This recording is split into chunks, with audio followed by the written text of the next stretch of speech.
तो वो शर्मिंदा होकर परियों के गार में गया, माफी मांगी और दुआ की कि उसकी बेटी को कुछ खूबसूरत तोहफा भेजा जाए।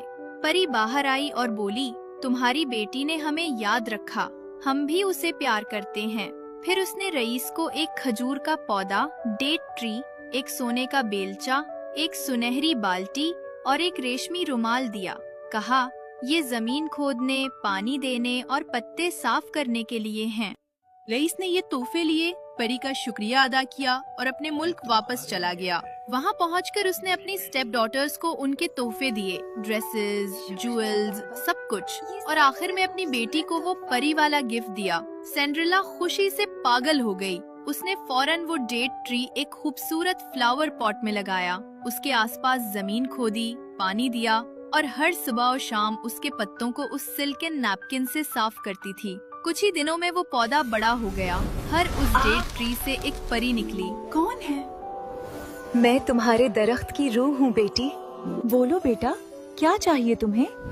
बस मुझे ये चाहिए कि मैं कभी कभी घर से बाहर जा सकूं, बगैर अपनी बहनों को बताए। जब भी ये चाहो अपने डेट ट्री के पास जाओ और ये अल्फाज कहना,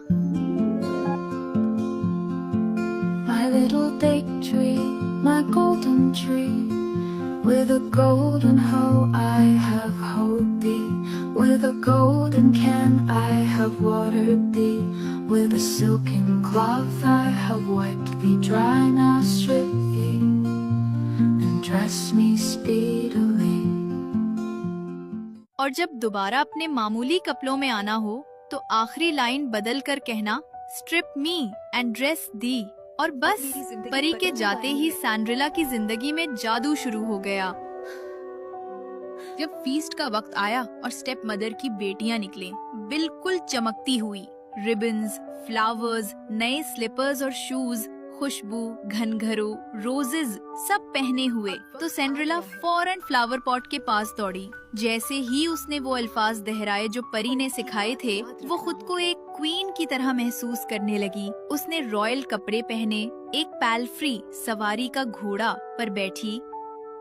फिर वो उस बॉल में गई जहाँ उसकी सिस्टर्स भी मौजूद थीं। जब सबने उसे देखा तो उनकी आंखों में हसद की चमक पैदा हो गई और किस्मत से खुद किंग भी वहाँ आ गया। जैसे ही उसने सिंड्रेला की कमाल की खूबसूरती देखी, वो हैरान रह गया, जैसे कोई जादू हो गया हो। उसने एक बाएतमाद सर्वेंट को हुक्म दिया कि पता लगाओ ये लड़की कौन है और कहाँ रहती है। सर्वेंट ने उसका पीछा किया, लेकिन सिंड्रेला ने चालाकी से जमीन पर कुछ क्राउन पीसेस, सोने जैसे सिक्के गिरा दिए जो उसे उस डेट ट्री ने दिए थे, ताकि सर्वेंट उन्हें उठाने में लग जाए।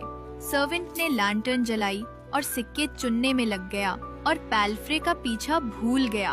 तब सिंड्रेला तेजी से घर वापस आई और परी के बताए हुए तरीके से दोबारा अपने आम कपड़ों में आ गई। जब बुरा वक्त गुजर गया तो विकेट सिस्टर्स वापस आईं और हसद और तंज के साथ सिंड्रेला को बताने लगी कि उन्होंने क्या क्या खूबसूरत चीजें देखी थी। जा भी नहीं सकती थी।